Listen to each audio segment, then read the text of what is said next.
Hi guys, स्वागत है आपका आज के इस नए वीडियो में। मेरा नाम है अंकित और आप देख रहे हैं साइंस शाला। दोस्तों, आज के इस वीडियो में हम क्लास 9th की केमिस्ट्री का 3rd chapter atoms and molecules का 6th पार्ट कवर कर रहे हैं। दोस्तों, इससे पहले हम क्लास 9th की जो केमिस्ट्री है उसके 1st चैप्टर 2nd चैप्टर के सारे पार्ट्स बना चुके हैं। आपको हमारी चैनल की प्लेलिस्ट में मिल जाएंगे, ठीक है। और आज के इस पार्ट में हम जानने वाले हैं कि जो आयंस होते हैं वो क्या होते हैं, कितने तरीके के होते हैं, ठीक है। और जो उनसे बनने वाले कंपाउंड्स होते हैं, ठीक है, जिन्हें हम आयनिक कंपाउंड्स बोलते हैं, वो कौन से होते हैं और कैसे बनते हैं, ठीक है। तो बिना देर के वीडियो शुरू करते हैं। वीडियो पसंद आए तो लाइक करें और ऐसे ही रेगुलर साइंस स्टडी और चैप्टर वाइज जो पार्ट्स बनते हैं उन वीडियोज़ के लिए हमारे चैनल साइंस वाला को सब्सक्राइब करें, ठीक है। तो हमारे पास है आयंस। अब हमें समझना है कि आयंस क्या होते हैं। देखिए, किसी भी एक न्यूट्रल एटम में से, किसी भी एक न्यूट्रल एटम में से, ये क्या है हमारे पास, एक एटम है, बीच में क्या है, न्यूक्लियस। क्या होता है गाइस, न्यूक्लियस होता है। इसमें क्या होता है, पॉजिटिव चार्ज होता है, ठीक है। और बाहर क्या घूम रहे होते हैं, इलेक्ट्रॉन रिवॉल्व कर रहे होते हैं, ऑर्बिट्स में इलेक्ट्रॉन रिवॉल्व कर रहे होते हैं।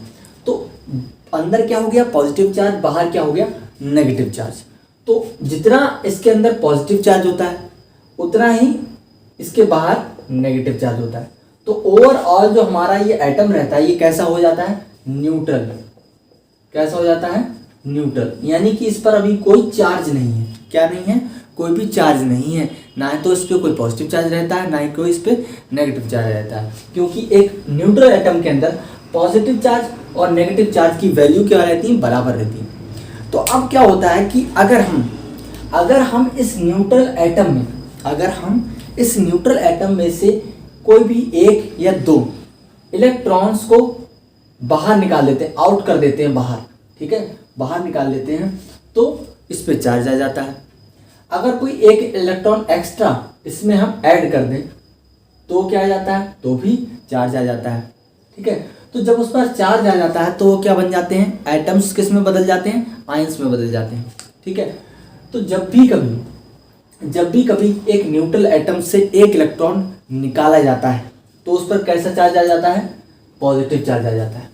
और जब भी किसी एक न्यूट्रल एटम में इलेक्ट्रॉन ऐड किए जाते हैं तो उस पर नेगेटिव चार्ज आ जाता है और वो क्या बन जाता है, एनायन बन जाता है। तो बेसिकली आयंस दो तरीके के होते हैं, एक होते हैं कैटायन और एक होते हैं एनायन, ठीक है। जब भी हम एटम में से इलेक्ट्रॉन निकालेंगे तो उस पर आ जाएगा पॉजिटिव चार्ज और वो बन जाएगा कैटायन। और जब भी हम एक न्यूट्रल एटम में इलेक्ट्रॉन ऐड करेंगे, ठीक है, तो उस पर आ जाएगा नेगेटिव चार्ज और वो बोला जाएगा एनायन, ठीक है। तो हमने समझा कि आयंस क्या होते हैं, कैटायंस क्या होते हैं और एनायंस क्या होते हैं। अब हमें ये देखना है कि कैटायंस पर हमेशा पॉजिटिव चार्ज और एनायन पर हमेशा नेगेटिव चार्ज ही क्यों आता है, ठीक है। अभी देखते हैं फटाफट से ऐसा क्यों होता है। गाइस, अब हमें ये देखना है कि हमारे पास कैटायन है, उस पर आता है पॉजिटिव चार्ज, और एनायन है, उस पर आता है नेगेटिव चार्ज। ऐसा क्यों होता है। हमारे पास एक एग्जाम्पल है, हमारे पास एक क्या है, एग्जाम्पल। आपके पास दे रखा है सोडियम का एटम, ठीक है। सोडियम के एटम का एटॉमिक नंबर होता है 11। क्या होता है, एटॉमिक नंबर 11 होता है, ठीक है। अब अगर आप क्या लिखें, इसकी सेल्स लिखें, ठीक है। पहली सेल में 2 इलेक्ट्रॉन रहते हैं, दूसरी सेल में 8 इलेक्ट्रॉन रहते हैं मैक्सिमम, ठीक है। अब रह कितने का, एक रह गया, 8 2 10, एक रह गया, लास्ट वाले में क्या आ जाएंगे, 1 इलेक्ट्रॉन आ जाएगा। क्या आ जाएगा, 1 इलेक्ट्रॉन आ जाएगा। तो अब होगा क्या, अब होगा क्या, अब हम क्या करेंगे, इसमें देखेंगे कि नंबर ऑफ प्रोटॉन कितने, नंबर ऑफ इलेक्ट्रॉन कितने। यहाँ पर हम देखें नंबर ऑफ प्रोटॉन कितने होंगे। जो भी हमारा एक एटम दे रखा होता है, जो भी हमारा कोई एटम दे रखा होता है, उसका जितना एटॉमिक नंबर होता है, तो जितना एटॉमिक नंबर होता है वही उसके नंबर ऑफ प्रोटॉन्स होते हैं। तो प्रोटॉन कितने आएंगे, 11। कितने आ जाएंगे, 11 आ जाएंगे। अब किसी भी एक न्यूट्रल एटम के अंदर जब वो एक एटम है, जितने प्रोटॉन होते हैं उतने ही इलेक्ट्रॉन होते हैं। कहने का मतलब ये है, अगर आपके पास एक एटम है तो जितने उसके न्यूक्लियस में क्या होते हैं, प्रोटॉन होते हैं।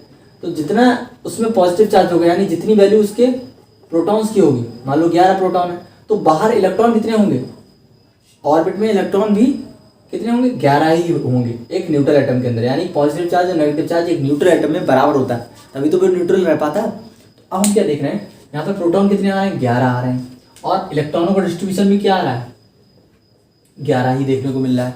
तो हम क्या देख रहे हैं, यहाँ पर चार्ज कैसा है, यहाँ पर चार्ज कैसा है, बराबर है, अभी वो न्यूट्रल है। अब क्या करेंगे, हम ये जो एक इलेक्ट्रॉन है ये क्या होगा, बाहर निकल आएगा, इसको बाहर निकाल देंगे, यानी सोडियम अपने अंदर से एक इलेक्ट्रॉन को लूज कर देगा। अब ये लूज क्यों करता है, क्योंकि हर एक एटम अपने जो शेल होती है, पहली ऑर्बिट, दूसरी ऑर्बिट, तीसरी ऑर्बिट, ठीक है, पहली शेल, दूसरी शेल, तीसरी शेल है, तो हर एक एटम ये चाहता है कि उसकी लास्ट सेल में 8 इलेक्ट्रॉन हो जाए। क्या हो जाए, 8 इलेक्ट्रॉन हो जाए, वो स्टेबल हो जाए। तो ये क्या करेगा, अपना एक इलेक्ट्रॉन छोड़ देगा।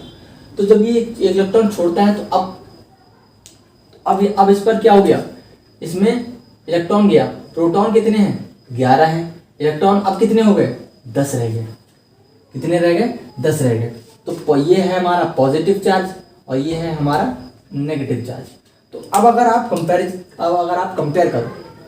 आप चार्ज को कंपेयर करो, कौन सा चार्ज ज़्यादा है, यहाँ पर हम देखें तो ओवरऑल जो चार्ज आया वो कौन सा ज़्यादा है, पॉजिटिव चार्ज ज़्यादा है। इसीलिए जब भी कोई न्यूट्रल एटम क्या करता है, इलेक्ट्रॉन को लूज करता है, तो उस पर कैसा चार्ज आ जाता है, पॉजिटिव चार्ज, और वो क्या बन जाता है, कैटायन बन जाता है। ठीक है, ये बहुत बेसिक बात है, हमें केवल रटनी नहीं है, उसका रीज़न समझना है ऐसे एग्जाम्पल के थ्रू। ठीक है, अब हमें पता करना है कि कौन से ऐसे मेटल्स हैं, कौन से एलिमेंट्स हैं, एटम्स हैं जो कैटायन फॉर्म करते हैं। तो जितने भी आपको ये मेटल्स देखने को मिलेंगे, ये क्या करेंगे, हमेशा कैटायन की फॉर्मेशन करते हैं। जैसे सोडियम हो गया, एल्यूमिनियम हो गया, ठीक है, लिथियम हो गया, पोटेशियम हो गया, ये और एक्सेट्रा, ये सारे क्या हैं, मेटल्स हैं। ये मेटल्स क्या करते हैं, हमेशा कैटायन की फॉर्मेशन करते हैं। अब हम देखते हैं एनायन की तरफ कैसे काम होता है। ठीक है, एनायन में देखते हैं। देखिए, एनायन में आपके पास एग्जाम्पल के तौर पे लेते हैं। ठीक है, एनायन में आपके पास क्या है, क्लोरीन का एक एटम है। अब क्लोरीन का एटॉमिक नंबर होता है 17। कितना होता है, 17। इसका हम डिस्ट्रीब्यूशन देख लेते हैं। डिस्ट्रीब्यूशन क्या हो जाएगा इसका, पहली में मैक्सिमम 2, दूसरी शेल में मैक्सिमम 8 और तीसरे में क्या आ जाएंगे, 7 रह जाएंगे। ठीक है, 2, 8, 10 और 7, 17, 17 हो गया हमारा। अब हमें क्या करना है, वही काम जो पहले किया था। प्रोटॉन कितने हैं, 17। ठीक है, क्योंकि इसका एटॉमिक नंबर 17 है। इलेक्ट्रॉन उतने ही होंगे क्योंकि ये अभी न्यूट्रल है, तो इलेक्ट्रॉन कितने हो जाएंगे, 17 हो जाएंगे। अब इसकी लास्ट सेल कौन सी है, इसकी कौन सी थी, ये वाली थी, इसकी कौन सी होगी, ये वाली होगी। इसमें कितने हैं, 7 है, करने ऐसे कितने हैं, 8। हर कोई चाहता है कि 8 उसके हो जाए।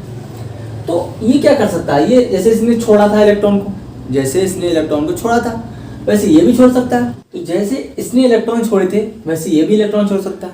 लेकिन ये क्या छोड़ेगा, एक थोड़ी नहीं छोड़ेगा।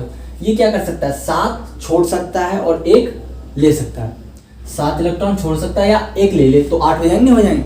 तो क्या आसान है, 1 लेना आसान है या 7 छोड़ना। 1 लेना आसान है क्योंकि उसमें एनर्जी जो होगी वो कम होगी, तो हमें सबसे सरल काम करना होता है। तो ये क्या करेगा, 1 इलेक्ट्रॉन इसमें आ जाएगा, 1 इलेक्ट्रॉन इसमें ऐड हो जाएगा। अब क्या होगा, अब फटाफट से देखिए, कंपेयर कीजिए। प्रोटॉन कितने रहेंगे, 17। ऐड क्या हुआ, इलेक्ट्रॉन हुआ, तो इलेक्ट्रॉन की वैल्यू कितनी हो जाएगी, 18। तो अब अगर हम ओवरऑल चार्ज देखें, ओवरऑल चार्ज, तो जो ओवरऑल चार्ज आ जाएगा हमारा, ओवरऑल चार्ज क्या आ जाएगा, किसका ज़्यादा है, ये है हमारा पॉजिटिव चार्ज, ये है हमारा नेगेटिव चार्ज। तो नेगेटिव चार्ज क्या है, ज़्यादा है। तो हमारा नेगेटिव चार्ज जब ज़्यादा हो जाएगा तो हमारा जो आयन बनेगा, क्या किया हमने, आयन बन गया, नहीं बन गया। एटम में कभी भी कोई इलेक्ट्रॉन निकाल ले या हम उसमें इलेक्ट्रॉन ऐड कर दें तो वो क्या बन जाता है, आयन बन जाता है। लेकिन कैसा आयन बनेगा, एनायन बनेगा, जिस पर क्या होता है, नेगेटिव चार्ज। तो ये हमारी बात हो गई कैटायंस और एनायंस की। अब यहाँ पर जो कैटायंस थे वो कौन बना रहे थे, मेटल्स बना रहे थे। यहाँ पर जितने भी नॉन मेटल होंगे, क्लोरीन है, ब्रोमीन है, ऑक्सीजन है, ठीक है, इसके अलावा तुम्हारे सल्फर हैं, ठीक है, और फॉस्फोरस है, ये सब क्या है, नॉन मेटल्स हैं। क्या है ये सारे, नॉन मेटल्स। ये क्या बनाते हैं, एनायंस की फॉर्मेशन करते हैं। अब ये तो हो गए टाइप्स, आयंस कौन से तरीके के होते हैं, कैसे बनते हैं, उन पर चार्ज कैसे और कब आता है। अब बात आती है कुछ अलग टाइप की। हमारे पास आयंस हैं, चाहे वो पॉजिटिव हो चाहे वो नेगेटिव हो, लेकिन वो किस फॉर्म्स में एग्जिस्ट करेंगे। दो फॉर्म होती हैं, एक होती है सिंपल आयन की फॉर्म और एक होती है कंपाउंड आयन की फॉर्म। अब सिंपल आयन और कंपाउंड आयन कौन कौन से होते हैं?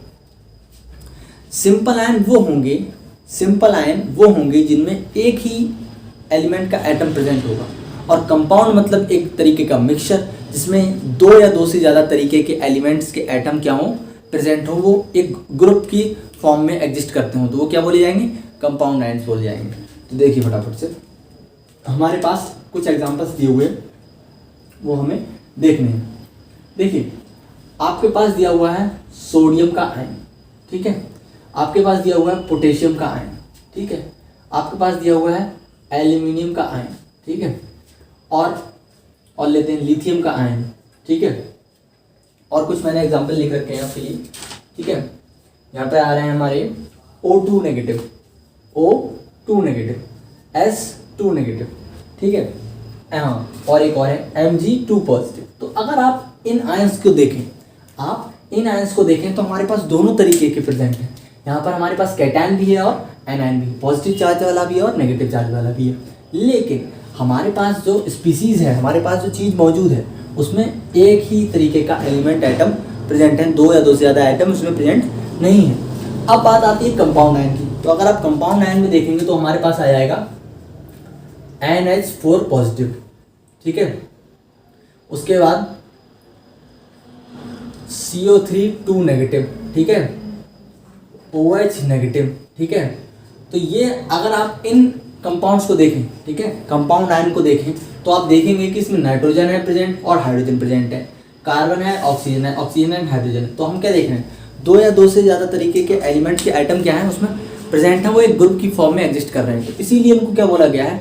कंपाउंड आयन बोला गया है। और किसी पे पॉजिटिव चार्ज है, किसी पे नेगेटिव चार्ज है, किसी पे नेगेटिव चार्ज, ठीक है। क्या देख रहे हैं? दोनों तरीके के चार्ज प्रेजेंट है, यानी वो कैटायन भी और एनायन भी उस सीरीज में हमें देखने को मिल रहे हैं। तो हम देखेंगे इस पर क्या है? +1 चार्ज, यानी +1 चार्ज, +1 चार्ज, +3 चार्ज। इस +3 का चार्ज का मतलब ये है कि ये एल्यूमिनियम का जो एटम है, इसने अपने अंदर से 3 इलेक्ट्रॉन को लूज कर दिया होगा। +3 चार्ज क्या बता रहा है कि एल्यूमिनियम का जो एटम है, इसने 3 इलेक्ट्रॉनों को लूज किया होगा, यानी 3 इलेक्ट्रॉन बाहर निकाल दिए होंगे। पोटेशियम ने 1 इलेक्ट्रॉन बाहर निकाला होगा, लिथियम ने 1 इलेक्ट्रॉन बाहर निकाला होगा। O2 नेगेटिव का मतलब ये हुआ, O2 नेगेटिव, नेगेटिव का मतलब इलेक्ट्रॉन को लेना, एनायन बनता है तो इलेक्ट्रॉन अंदर आता है उसके।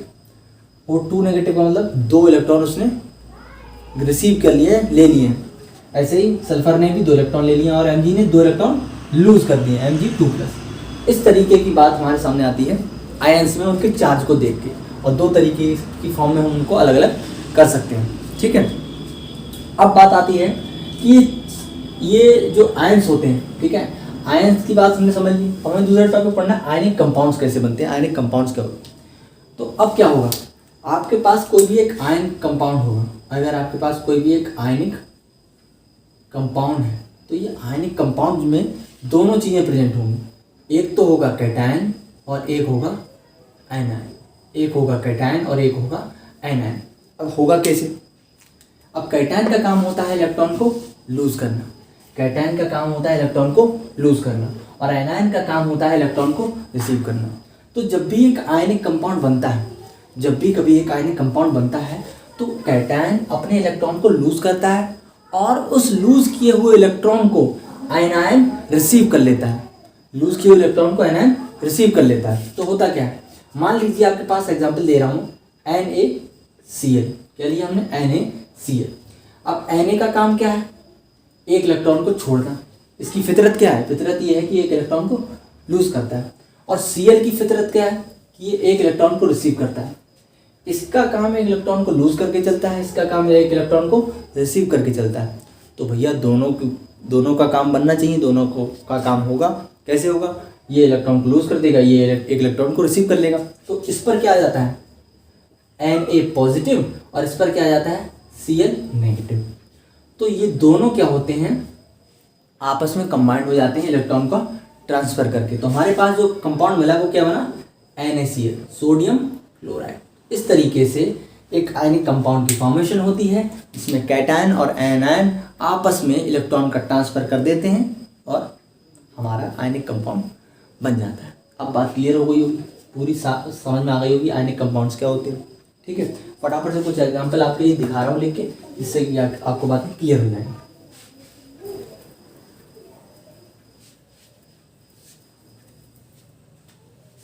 ठीक है, हमारे पास कुछ एग्जाम्पल दे रखे हैं गाइज। ओके, NaCl, NH4OH, ठीक है, CaCl2, ठीक है, MgOAlCl3, ठीक है, Al2O3 एंड CaNO3 का होल ट्वाइस। ठीक है, ये हमारे सामने कुछ कंपाउंड्स लिखे हुए। अब हमारे लिए यहाँ पे एक चीज़ समझ ली, यहाँ पर एक हिस्सा क्या होगा, कैटायन होगा, दूसरा हिस्सा एनायन होगा। ठीक है, दोनों आयंस क्या होंगे, एग्जिस्ट करेंगे एक आयनिक कंपाउंड। अब देख के पता चला इस पे रहता है पॉजिटिव, इस पे रहता है नेगेटिव, ये रहता है पॉजिटिव, ये रहता है नेगेटिव, ये रहता है पॉजिटिव, ये रहता है नेगेटिव, ये रहता है पॉजिटिव, ये रहता है नेगेटिव, ये रहता है पॉजिटिव, ये रहता है नेगेटिव। ठीक है, ये हिस्सा पॉजिटिव, ये हिस्सा नेगेटिव, ये हिस्सा पॉजिटिव, ये हिस्सा नेगेटिव। तो ये चीज़ें कैसे डिसाइड होती हैं, क्या चीज़ डिसाइड होती है, देखिए आपके पास दिया हुआ है CaCl2, आपके पास दिया हुआ CaCl2, यहाँ पर ये क्या है, एक आयनिक कंपाउंड है। अब इस आयनिक कंपाउंड को हम कैटायंस और एनायंस की फॉर्म में लिखेंगे, इसको तोड़ेंगे। तो ये कैसे लिखा जाएगा, ये लिखा जाएगा Ca2 positive, Ca2 positive and Cl negative, Ca2 positive and Cl negative. ठीक है, ये लिख दिया गया। अब हमें क्या देखना है, हमें ये समझना है कि Ca और Cl2 जो दे रखा है, Cl2 जो दे रखा है, इसमें Ca के ऊपर 2 पॉजिटिव क्यों आया और Cl के नीचे 1 नेगेटिव क्यों आया, जबकि Cl के नीचे 2 लिख रखा था और Ca के नीचे 1 लिखा है। ठीक है, क्या लिखा, कुछ नहीं लिखा होता तो 1 होता है। ठीक है, 1 लिखा हुआ है, तो ऐसा क्यों हुआ, ये चीज़ हम अगले पार्ट में कवर करेंगे, जिसमें हम देखेंगे कि आयनिक कंपाउंड्स के मॉलिक्यूलर फार्मूला, ये क्या है, आयनिक फार्मूला है, मॉलिक्यूलर फार्मूला है, तो ये जो है कैसे बनते हैं, कैसे डिसाइड होते हैं, और इनके ऊपर जो चार्ज आता है वो कैसे पता चलता है हमारे लिए। ठीक है, अगली वीडियो में इसको हम डिटेल में कवर करेंगे, एग्जाम्पल देंगे और आपके लिए क्वेश्चन भी पूछेंगे। ठीक है, तो आज की वीडियो में बस इतना ही रखते हैं, उम्मीद है आपको जानकारी पसंद आई होगी। जैसे यहाँ पर एक एग्जाम्पल और देख ले रहे हैं, एयर के ऊपर चार्ज आएगा 3 पॉजिटिव और Cl के ऊपर आएगा 1 नेगेटिव, क्यों आएगा, इसकी चीज़ें क्रॉस हो जाती है, बैलेंसिंग, वो हम आप आगे की वीडियो में समझेंगे जब हम बैलेंसिंग को समझेंगे। ठीक है, आई होप आपको जानकारी पसंद आई होगी। वीडियो पसंद आए तो लाइक करें, अपने फ्रेंड्स के साथ इस वीडियो को शेयर करें, और ऐसे ही रेगुलर साइंस स्टडी वीडियोज़ के लिए हमारे चैनल साइंस साला को सब्सक्राइब करें। मैं मिलूंगा हमारी अगली वीडियो में, तब तक के लिए गुड बाय।